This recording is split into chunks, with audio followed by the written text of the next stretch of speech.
Salut, moi c'est Mélanie et avec mon équipe, on a décidé de lancer un nouveau business à partir de zéro. C'est un gros chantier mais on a bien l'intention de relever le défi. Il y a encore beaucoup de taf, mais je te partage chaque semaine l'avancée de nos travaux sur cette chaîne. Alors installe-toi bien, let's go. Et salut YouTube. Lundi, comme d'habitude, nouvelle vidéo, j'espère que vous avez la forme. Moi ça va, les batteries sont bonnes, sauf que je me suis fait piquer par un truc, genre je sais pas, une araignée ou un truc comme ça, c'est un peu... pas ouf. Mais à part ça, sinon ça va bien. Toujours dans la même vibes, la même énergie que je vous avais dit la semaine dernière, bien reposé de mes vacances. C'est parti, nouvel épisode de Dulog, numéro 6 déjà, le temps passe ultra vite. Comme d'habitude, dans cette vidéo, je reviens sur ma semaine, sur quoi j'ai bossé, je te partage mes chiffres, une anecdote, une découverte ou une rencontre, et enfin, un big up ou un coup de gueule. Donc c'est parti, let's go.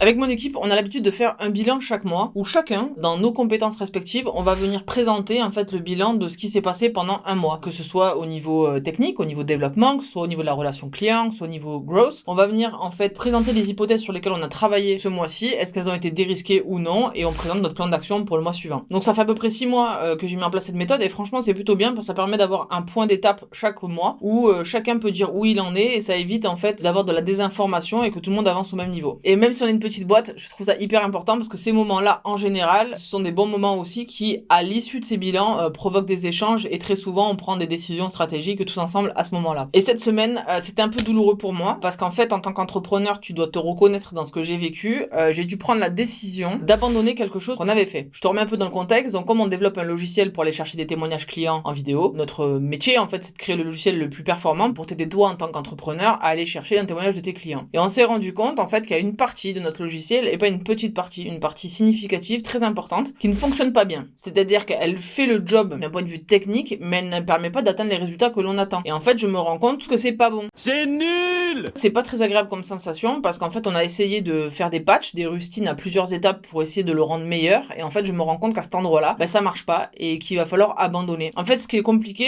c'est d'accepter le fait d'avoir investi beaucoup de temps, beaucoup d'argent, dans une fonctionnalité majeure, qui au final, ne répond pas au problème comme je l'imaginais. Et si vous me suivez depuis le départ, je l'ai déjà dit sur cette chaîne, on me l'a appris, il faut être amoureux du problème et pas de la solution. Et souvent, dès qu'on a fait un produit, on tombe amoureux de son produit, on a un peu du mal à prendre de la distance, et là je me suis rendu compte typiquement que dans Charlie, il y a un truc qui ne marche pas. Et donc, j'ai dû prendre la décision de mettre tout ce travail-là de côté pour affronter le problème d'une autre manière et essayer de proposer une nouvelle solution pour résoudre ce problème. Alors bien entendu, c'est pas tout Charlie qui est impacté, mais c'est quand même un gros morceau de notre cœur de logiciel que l'on doit changer et faire différemment pour être meilleur. Donc voilà, c'est un gros travail de résilience, c'est pas agréable ni pour les équipes, ni pour moi de dire voilà, on a travaillé 6 mois pour rien, mais c'est une réalité. Je pense que si on n'arrête pas maintenant les dégâts, on va se les prendre droit dans le mur. Donc il vaut mieux arrêter tant qu'il est encore temps et corriger et partir dans une autre direction pour résoudre ce fameux problème. Des fois on s'entête à vouloir réparer quelque chose qui ne fonctionne pas au lieu de se concentrer sur ce qui marche, et ça c'est ce que j'ai appris avec Pierre Goville, donc j'ai décidé de me concentrer sur ce qui marche. Donc la bonne nouvelle, c'est que qui dit abandon d'une partie d'une fonctionnalité, c'est donc création d'une nouvelle version. C'est aussi une partie qui me passionne beaucoup, qui je l'espère va être surpuissante et va permettre de régler le problème de manière beaucoup plus efficace que ce qu'on avait trouvé comme solution jusqu'alors. Et au final, le grand gagnant dans l'histoire, c'est notre client, parce qu'aujourd'hui, il a un logiciel qui fonctionne, mais je sais que dans quelques semaines, il devrait fonctionner encore beaucoup mieux. Donc je te tiens au courant dès que c'est sorti pour que tu puisses aller tester ça et me dire si c'était, d'après toi, la bonne manière de répondre à ce problème. La bonne nouvelle de la semaine, c'est que les chiffres repartent à la hausse. 25 utilisateurs, 21 nouvelles missions, 9 témoignages. Enfin, tous les indicateurs sont au vert. On est content. Ça faisait quelques semaines que c'était pas ouf. Je suis contente de te montrer ce soir que ça repart.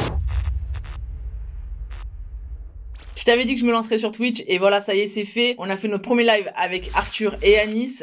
Au tout premier live, il y avait une quarantaine de personnes entre YouTube, LinkedIn, Twitch qui étaient connectées. Franchement, c'était bien cool. On était très contents qu'il y ait déjà un peu de monde. On savait pas, peut-être qu'on se disait peut-être qu'il y aurait personne ce jour-là à part nos équipes. On a pu présenter donc pourquoi on avait fait ce live, pourquoi on avait envie de donner ce rendez-vous. Donc pour ceux qui n'avaient pas vu la vidéo où j'expliquais, le live ça s'appelle Contre-Attaque Club. C'est tous les vendredis à midi sur Twitch, YouTube, LinkedIn. Et c'est un live d'1 heure où la première partie, on parle d'un problème que l'on rencontre en tant qu'entrepreneur, un problème que tu peux connaître toi aussi, et on va échanger nos différentes stratégies sur comment on résoudrait ce problème. Et la deuxième demi-heure, c'est plus sur un sujet un peu philosophique au niveau de l'entrepreneuriat, sur des sujets parfois qui sont un peu clivants et qui font débat. Donc n'hésite pas à passer, si t'es dans le coin, vendredi. J'ai quand même fait 3 lives la semaine dernière, c'était du sport, j'adore, et je me rends compte que je prends de plus en plus de plaisir à faire du live. C'est vraiment un truc dans lequel je me sens à l'aise, j'adore échanger avec vous, je trouve ça vachement bien, le côté interactif, de pouvoir échanger, voir vos questions, rebondir en temps réel, voilà. Donc vraiment c'est du kiff, peut-être certains d'entre vous passeront me voir dans le contre-attaque le vendredi à midi avec Anis et Arthur, et peut-être qu'un jour on fera un live, je sais pas, juste avec les abonnés de cette chaîne, pourquoi pas, ça serait cool.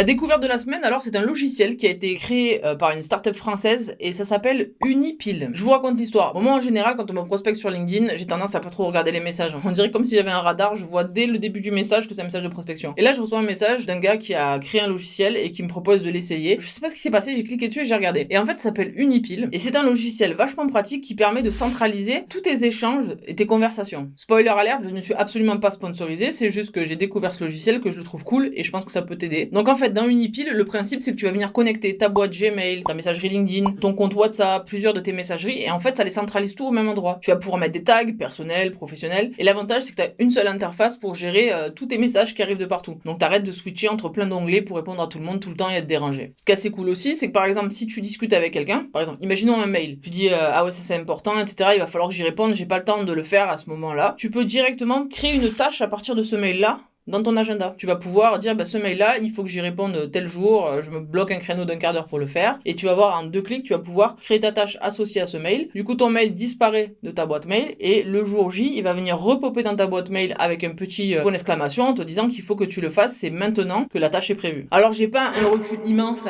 sur l'utilisation du logiciel, ça fait à peu près que 10-15 jours que je l'utilise, mais pour l'instant, en tout cas, ce qui me plaît moi vraiment, c'est le fait de pas perdre mon temps à courir entre tous les onglets, et de centraliser vraiment l'ensemble de mes messages. Donc, je continue à explorer un petit peu le logiciel de mon côté, mais en tout cas, sur les fonctionnalités principales qui ont été présentées, ça fonctionne bien. Je sais qu'il prévoit de rajouter d'autres types de messageries qui vont venir se greffer par la suite, notamment même les messageries de téléphone, les SMS, tout ça, j'ai vu que c'était dans la roadmap, donc ça devrait pas trop tarder. Je te laisse le lien dans la description si ça t'intéresse et que tu vas aller découvrir Unipil.